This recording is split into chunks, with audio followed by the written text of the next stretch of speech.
இதுதான் நானே வேட்பாளரை தேர்வு செய்கிற கடைசி தேர்தல் என்பதை வலியோடு நான் தெரிவித்துக் கொள்ள விரும்புகிறேன். விருப்ப மனுக்களை தாக்கல் செய்த தோழர்கள் தங்களுக்கு அந்த வாய்ப்பு கிடைக்கவில்லை என்கிற அதிர்ச்சிக்கு ஆளாக நேரும். ஒவ்வொரு கட்சியிலும் நிலவுகிற ஒரு அரசியல் தான். ஆகவே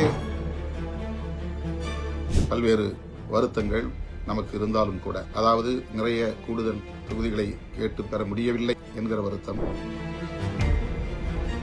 மாநில அரசியலில் நாம் கவனம் செலுத்த வேண்டியிருக்கிறது. இந்த சட்டமன்ற பொதுத் தேர்தலுக்கு பிறகு தமிழ்நாட்டு அரசியல் சூழல் வெகுவாக மாற இருக்கிறது. விருப்பமனு செலுத்தி ஆர்வத்தோடு காத்திருக்கிற தோழர்களில் பலர் தங்களுக்கு இந்த வாய்ப்பு கிட்டவில்லை என்கிற வருத்தம் இருக்கும். அந்த வருத்தத்தை எண்ணி நான் வேதனையோடு உங்கள் உணர்வுகளை மதிக்கிறவன் என்கிற அந்த பொறுப்புணர்வோடு இந்த பட்டியலை நான் முன்வைக்கிறேன்.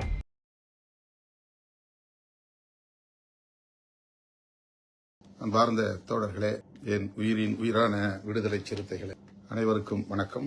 நடைபெறவுள்ள இந்த சட்டப்பேரவை பொதுத் தேர்தலில் மதசார்பற்ற முற்போக்கு கூட்டணியில் அங்கம் வகிக்கும் விடுதலை சிறுத்தைகள் கட்சி 8 இடங்களில் போட்டியிடுகிறது. இது தொடர்பாக 234 தொகுதிகளில் இருந்தும் இயக்கத் தோழர்கள் 2000க்கும் மேற்பட்ட விருப்ப மனுக்களை தாக்கல் செய்தார். குறிப்பாக இந்த 8 தொகுதிகளில் காட்டுமன்னார் கோவிலில் 80 விருப்ப மனுக்களும், கள்ளக்குறிச்சியில் 84 விருப்ப மனுக்களும், செய்யூரில் 39 விருப்ப மனுக்களும், அரக்கோணத்தில் 47 விருப்ப மனுக்களும், திண்டிவனத்தில் 54 விருப்ப மனுக்களும், பன்ருட்டியில் 25 விருப்ப மனுக்களும், பெரியகுளத்தில் 33, திருப்போரூரில் 19 விருப்ப மனுக்கள் என்று தோழர்கள் ஏராளமாக விருப்ப மனுக்களை அளித்திருக்கிறார். 80 பேரில் காட்டுமன்னார்குடியில் ஒருவரைத்தான் தேர்வு செய்ய முடியும் என்பது உங்களுக்கு தெரியும். அதுபோல 84ல் 1, 39ல் 1, 47ல் 1, 54ல் 1, 25ல் 1, பெரியகுளம் 33ல் 1, திருப்போரூரில் 19ல் 1 என்று தேர்வு செய்து அறிவிக்கிற நிலையில்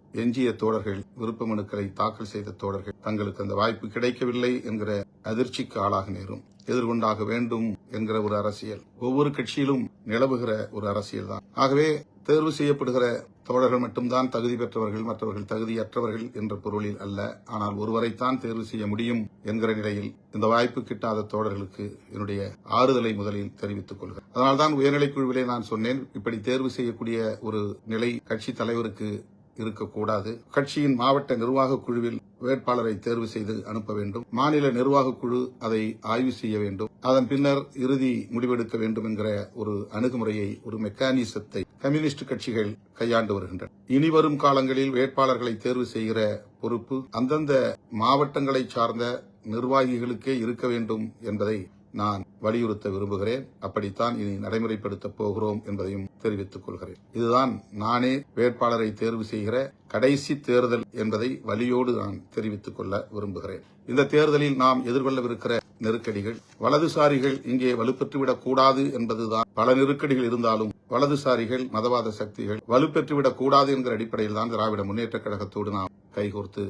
களத்தில் நிற்கிறோம். பல்வேறு வருத்தங்கள் நமக்கு இருந்தாலும் கூட, அதாவது நிறைய கூடுதல் தொகுதிகளை கேட்டு பெற முடியவில்லை என்கிற வருத்தம், குறிப்பாக அரூர் தொகுதியை கேட்டு பெற முடியவில்லை என்கிற வருத்தம். அதற்காக நான் அரூர் தொகுதியை சார்ந்த தோழர்களுக்கு, தருமபுரி மாவட்டத்தை சார்ந்த தோழர்களுக்கு எனது வருத்தத்தை தெரிவித்துக் கொள்கிறேன். இன்னும் பல வருத்தங்கள், வழிகள் நமக்கு உண்டுதான். இதுதான் தேர்தல் அரசியல். இந்த தேர்தல் அரசியலை எதிர்கொண்டாக வேண்டும். நெருக்கடிகளை கடந்து சென்றாக வேண்டும். இன்னும் நாம் ஒரு மகத்தான அரசியல் சக்தி என்பதை உறுதி செய்தாக வேண்டும் என்கிற பொறுப்புணர்வோடு இந்த தேர்தல் களத்தில் நாம் களமிறங்க இருக்கிறோம். இந்த நிலையில் ஒரு நீண்ட நெடிய உளவியல் போராட்டங்களுக்கு பின்னர் பலரோடும் கலந்தாய்வு செய்த நிலையில் நம்முடைய கூட்டணி கட்சி, நம்முடைய முன்னணி தோழர்கள், இந்த தொகுதியை சார்ந்த திமுகவின் முன்னணி பொறுப்பாளர்கள் என்று பலருடைய உளநிலையை அறிந்து, தற்போது நிலவுகிற தமிழக அரசியல் சூழலை அறிந்து, எதிர்காலத்தில் தமிழ்நாட்டு அரசியலை எவ்வாறு நாம் வழிநடத்த இருக்கிறோம், நம்முடைய கட்சியை எப்படி வலுப்படுத்த இருக்கிறோம் என்பதையெல்லாம் கணக்கில் கொண்டு இந்த வேட்பாளர் பட்டியலை அறிவிக்க இருக்கிறேன். வழக்கம் போல தோழர்கள், குறிப்பாக விருப்பமனு செலுத்தி ஆர்வத்தோடு காத்திருக்கிற தோழர்களில் பலர் தங்களுக்கு இந்த வாய்ப்பு கிட்டவில்லை என்கிற வருத்தம் இருக்கும். அந்த வருத்தத்தை எண்ணி நான் வேதனையோடு உங்கள் உணர்வுகளை மதிக்கிறவன் என்கிற அந்த பொறுப்புணர்வோடு இந்த பட்டியலை நான் முன்வைக்கிறேன். திண்டிவனம் தொகுதியில் கட்சியின் துணை பொதுச் செயலாளர் வன்னியரசு போட்டியிடுகிறார். பெரியகுளம் தொகுதியில் கட்சியின் துணை பொதுச் செயலாளர் மூத்த தோழர் சக்திவேல் என்கிற ஆற்றல் அரசு போட்டியிடுகிறார். அரக்கோணம் தொகுதியில் கட்சியின் துணை பொதுச் செயலாளர் வழக்குரைஞர் எழில் கரோலின். பன்ருட்டி தொகுதியில் இஸ்லாமிய ஜனநாயக பேரவையின் மாநில செயலாளர் அப்துல் ரஹ்மான் போட்டியிடுகிறார். திருப்போரூர் தொகுதியில் கட்சியின் அமைப்பு செயலாளர் பன்னீர்தாஸ் போட்டியிடுகிறார்.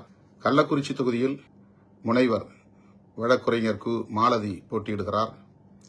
செய்யூர் தொகுதியில் கட்சியின் பொதுச் செயலாளர் தோழர் சிந்தனை செல்வன் போட்டியிடுகிறார். காட்டுமன்னார் கோயில் தொகுதியில் கட்சியின் தலைவர் என்கிற முறையில் நான் போட்டியிடுகிறேன்.